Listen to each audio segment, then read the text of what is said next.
Meghalaya Police jong East Khasils District, Katulba, Katanat Social Welfare, Barka Office jong Deputy Commissioner East Khasils District, Haka Arpo itere gujanliu arja Arpuar, Kila Rakhe ke International Day Against Drugs Abuse and Illicit Trafficking.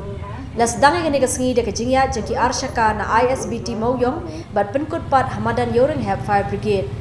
Kajing temu jong kani kajing ya paj ba kalong ban Pyrshah kajing pedan kam baklayu drok sa ke imlang salang ba la play ya kani ru SP ka East Khasils District uba S nong tenger IPS.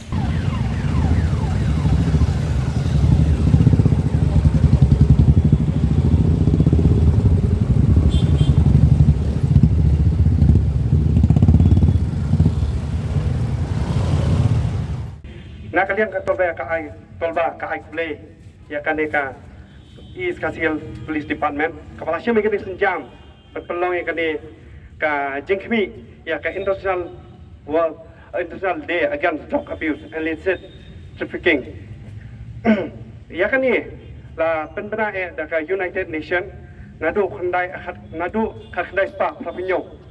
bat ni sele hadu menta kisngi da ka jingsim menta ba ka jingsim jingmenjor lang jong barkhoi kiri ka parthai bat nga ka jing thu jong kani kalong kumno ban khang Pyrshah ya kajing penon kam pakla yo drugs bat ban de lakam ya kata kajing shalan bian yo drugs ban ngit kem bakani kam sulong tang karong phok ne ban pedap ya program handai ka dandu kajing bun ban rak ting hong nadu tolong ya kajing sniu ko bami no drugs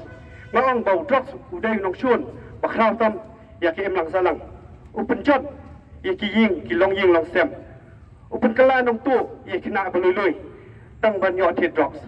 bangong husia pai ba na ka jingma jong drugs ban ngin ong bangim dei ngin long bra drugs namat haba filama di drugs pimla lai na jui kena anda kilama di drugs kelas dang mat kerni anda la kerni kwa malasi komta dong kam pisa kim hun chu tang ka pisa ba yo na kami andai kisang manuti ban litu na kitliwing bat poiru ban chakem hakashnong haki pulit yo ka blak remang kata ka jing puli kata ka yo kam yo jam tang ta ka ba so sanai ba sang sot de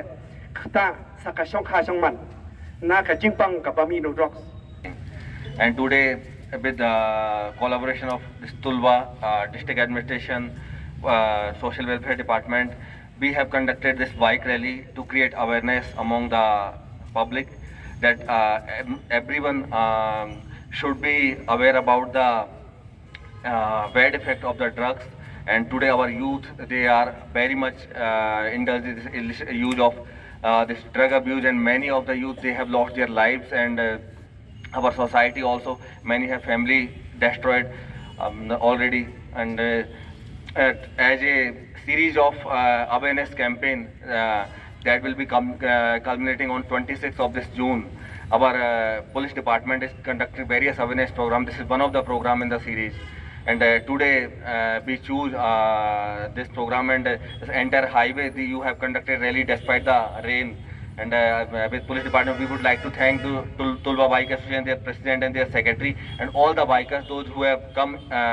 along the way despite the heavy rain. Our additional SP traffic, DYSP traffic, our SP Sir Sylvester, currently he is not here, but he